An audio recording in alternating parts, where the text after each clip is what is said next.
तर दुसरीकडे कर्जमाफीसाठी ऑनलाईन फॉर्म भरण्याच्या निर्णयावर काँग्रेस नेते सतेज पाटील यांनी टीका केली आहे। जर 89 लाख शेतकऱ्यांची आकडेवारी सरकारकडे असेल तर फॉर्म भरण्याची गरज काय असा सवाल त्यांनी उपस्थित केलाय। तसंच सदाभाऊ खोत यांनी हा फॉर्म भरावा, माझं त्यांना आव्हान आहे असंही त्यांनी म्हटलंय। आणि या संदर्भात सतेज पाटलांसोबत बातचीत केली आहे आमच्या प्रतिनिधींनी।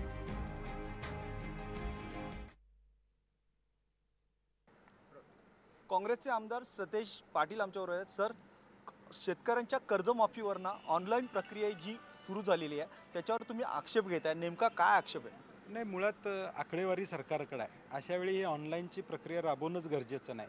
ऑनलाईन प्रक्रिया राबवत असताना देखील जवळजवळ 12 ते 15 फॉर्म्स हे वेगवेगळ्या पद्धतीने भरावे लागणार आहेत। त्याची आवश्यकता नाही, म्हणजे मुळात शासनाची इच्छा नाही।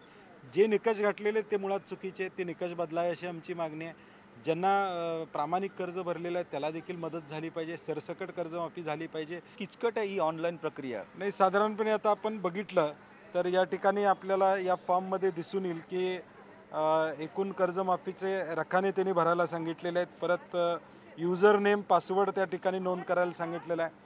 आधार कार्डची माहिती त्यांनी त्या ठिकाणी सांगितलेली आहे।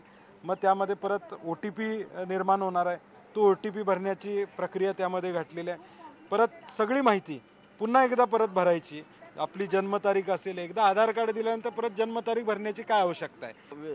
ऑनलाईन प्रक्रियेवर सरकार जास्त विश्वास ठेवते। एकीकडे ॲडमिशन प्रक्रियेमध्ये गोंधळ आहे आणि हे ऑनलाईन प्रक्रियेमध्ये आता सदाभाऊ खोतही फॉर्म भरू शकत नाही असं आपण मी सभागृहामध्ये सांगितलं की सदाभाऊ खोतनी तो फॉर्म भरून दाखवावा, कारण की एवढा क्लिष्ट आहे फॉर्म। वेळकाढूपणा करते आणि शेतकऱ्याला फसवते। ऑनलाईन प्रक्रिया नको असावी तर ऑफलाईन प्रक्रिया असावी अशा पद्धतीची मागणी सतेज पाटील करतात। व्हिडिओ जर्नलिस्ट गुरवसह हेमंत बिर्जे, जय महाराष्ट्र, मुंबई।